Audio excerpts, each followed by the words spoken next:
Ladies and gentlemen, it is my absolute pleasure to be your host today for episode. I don't even know which one this is. On the episode 9. 9 of these we've given you, and what have we got in return? You're not even liking or subscribing to the channel, but that's alright.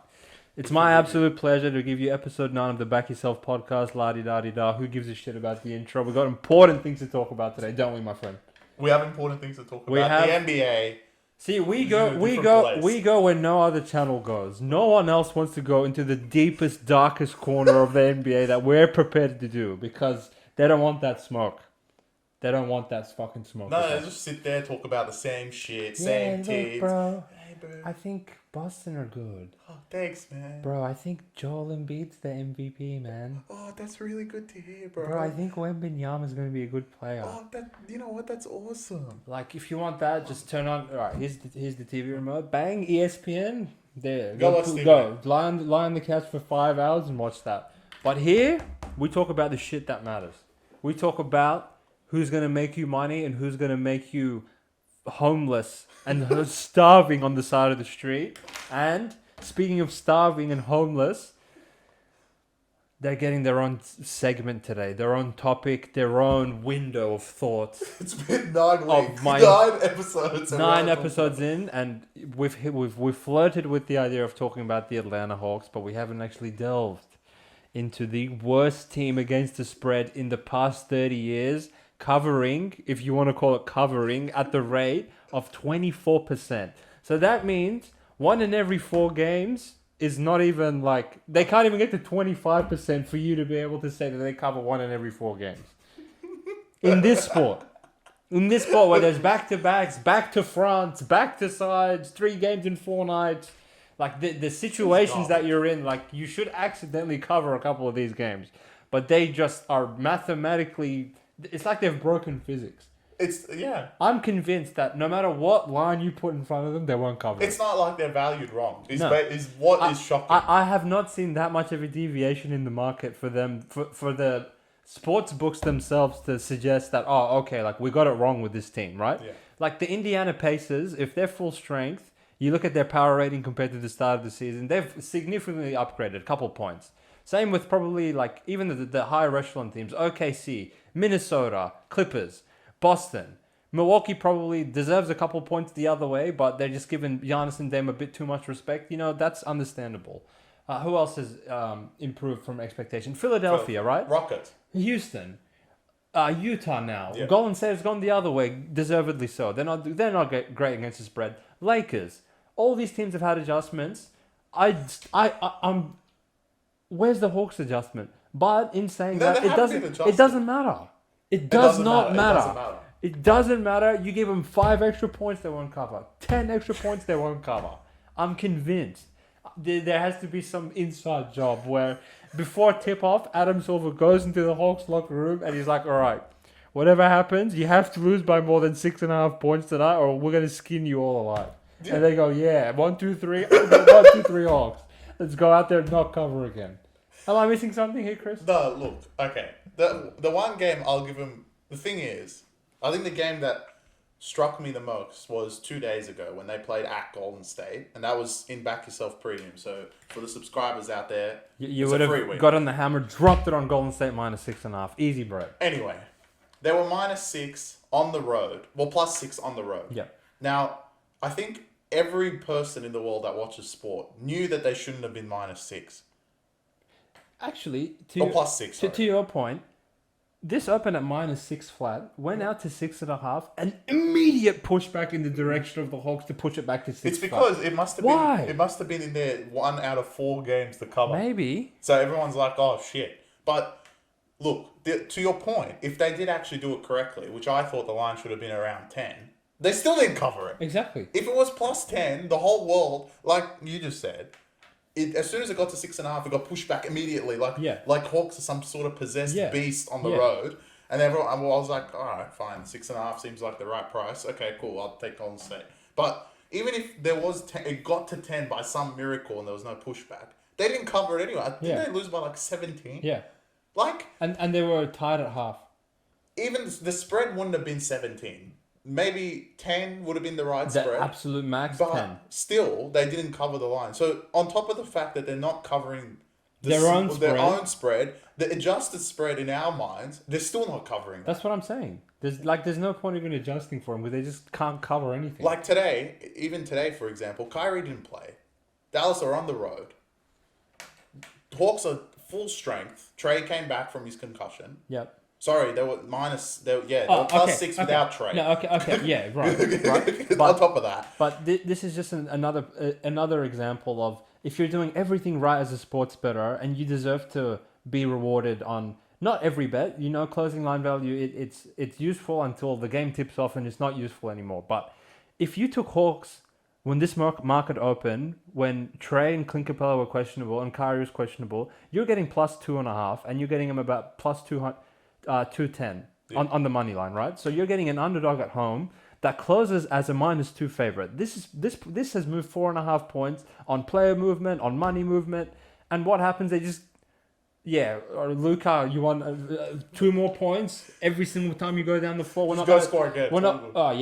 Luka, you just scored your 70th point and it's a 5-point game with 2 minutes to go. Yeah, we still won W. You just play ISO ball like you're in the Rocker Park and go get 73 and break. That's the most points anyone has scored in this whole iteration of like high scoring. When Embiid got 72, Donovan Mitchell got 70, Dame got 70, Book got 70.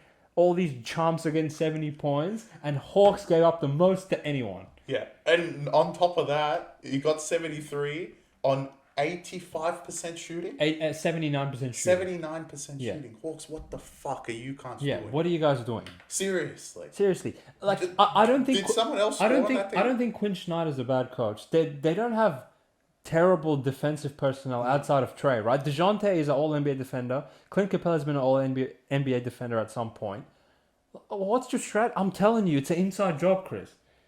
They're starting chumps on the wings. They took a timeout. Watch. If you lip read, they took a timeout and they were like, all right, how many more points does Luke have to score for us to not cover? Oh, okay, 17? All right, go give him 17. Get him to 73. The Hawks GM just called me, so we're going to have to cut that Peter out and come back. But all right, that's all right. They just called just to say that it is an inside job. And they confirmed that. This is why it's not broadcast on ESPN, Sports Center, anything like that. Yeah, because they don't want too much attention because they know what they're doing. Exactly. So as soon as we discussed it, this is insider job. It's confidential information. And you guys need to be liking, subscribing, getting this is hard hitting stuff. Literally, Quinn Snyder just called me. Yeah. And you know what the treacherous thing about this is? Even though we've acknowledged all this, we're still scared to bet against Hawks because we don't want to be on the other side for that one game they end up covering. It's kind of like the Pistons run. It's like you don't want to be not on the side of head-to-head when they actually win a game. No. You don't want to be head-to-head on the team that ends up losing to them. Yeah, imagine. Right? Because 2020 hindsight is just the be-all, end-all in sports betting, right? Your average Joe would be like, oh, why didn't you just bet against Pistons in the 25-game streak that they lost? I have a fucking crystal ball, and I know that they're going to lose every single game. But then imagine being the bum that takes Raptors head-to-head and they lose to Pistons. Then you look like the biggest schmuck in the world. Right? It's not easy. This shit is not easy, but it's easy for you guys because all you have to do is subscribe to the BackYourself Premium and then we do the hard work fucking for you. Yeah, exactly. We just send it out and you guys just take it. It's very simple and easy. It's easy. Okay, you may see Hawks there a lot more often or the Hawks games just not existing in that chat, but it's a good thing. But see, if they're not there, you don't need to think about it. We may be ignorant, but we're not stupid, right? Yeah. The Hawks games that have been in the bet slip recently have all been against Hawks. Yes. We haven't been on them for a while since they covered against OKC. You know what's really funny? Hawks have covered the 2 games they've covered from recent history. They've covered somewhere in between. They covered against Spurs, but they're not a team.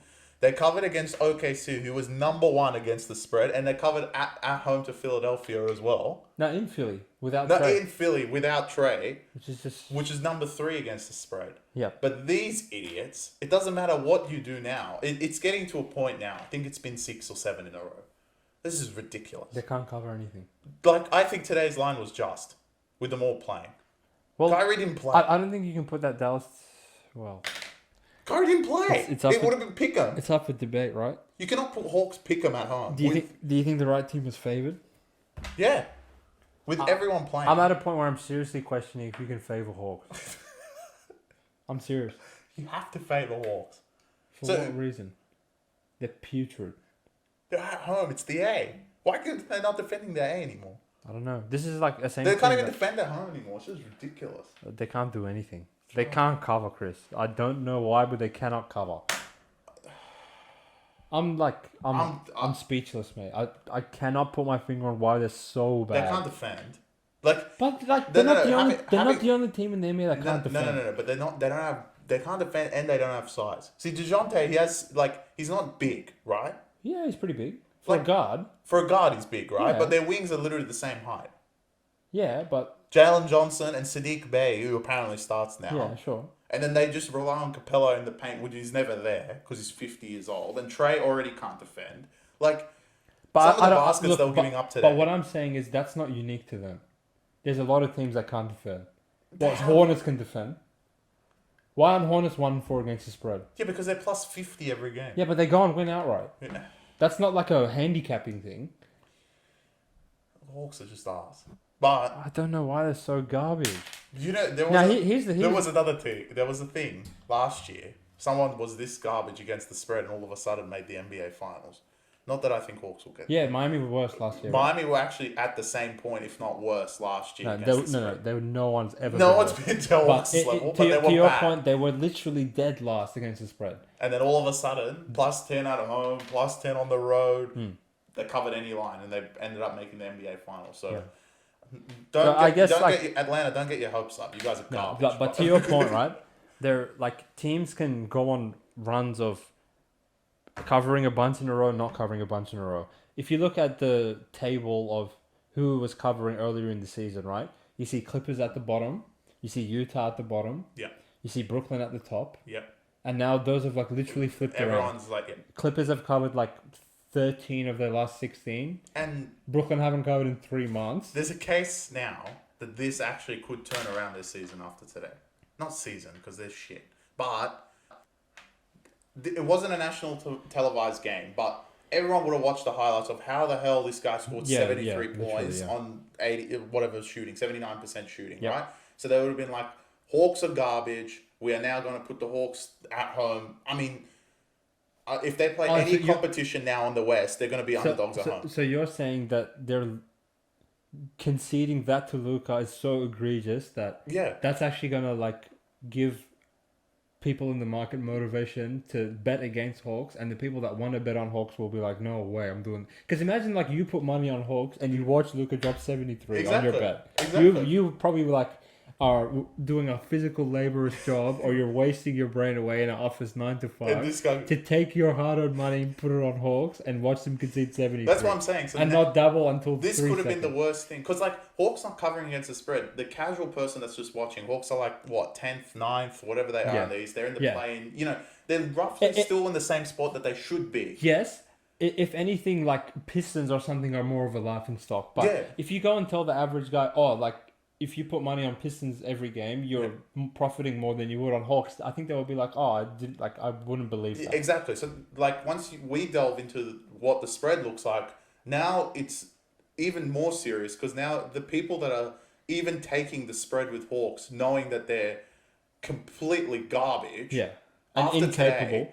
After today, everyone's going to be should they even be favourite at home, like you said, against any team? I don't think they're going to be favourite against any Western Conference team.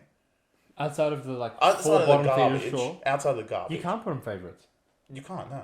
You can't they shouldn't be favourites over Sacktown. They shouldn't be favourites over Lakers. They shouldn't be favourite over Clippers. No. Timberwolves. All of them, no way.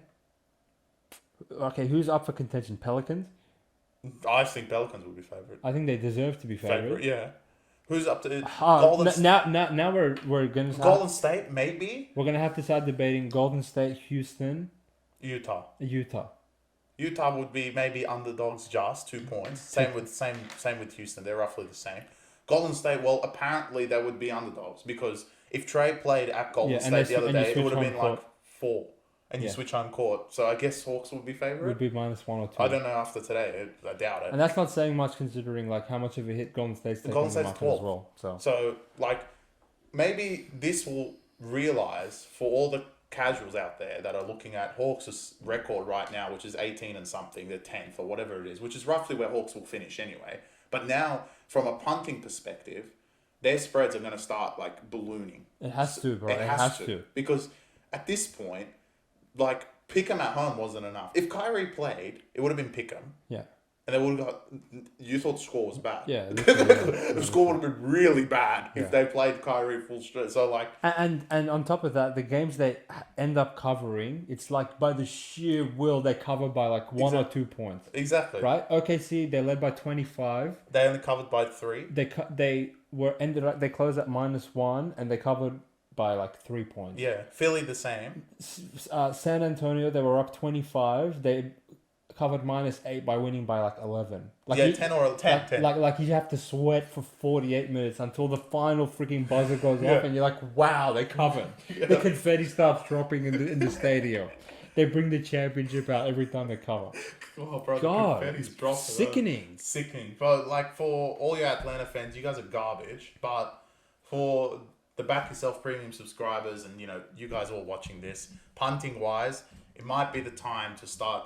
They have a few home games as well. It will. So there is a time and place to take Hawks. It will get to a point. It always does. Even the Carolina Panthers, who were 0-10 against the spread, it got to a point where if you started backing them a couple of weeks in a row, they started covering because the number will shift. No one wants to back them. They just drift and drift and drift until you're like, well, all right. This is ridiculous. Plus 6.5 at home to some like NBA average team. I have to take it. Yeah. And then that's when you start making money. That's how this business works. But in the immediate future, Hawks, until there's some sort of Hawks. Until there's some sort of rectification of this market, I'm sorry, I'm gonna keep betting against them. They're so bad. They're horrific. No words. But yeah, you know what? On to the future. Maybe they'll have a chance. Yeah. They're garbage. They are putrid, gone. mate. Absolutely putrid. But anyway, all right. It was a pleasure talking to you all. That was a short, sweet, sharp episode about sharp punting. Blunt punting would be taking the Atlanta Hawks at the moment, but you guys listen to us, and if you're a real G, you follow us on the Back Yourself Premium podcast, and you know better not to do that. But when the time is right, guys, we will be on the Atlanta Hawks. Oh!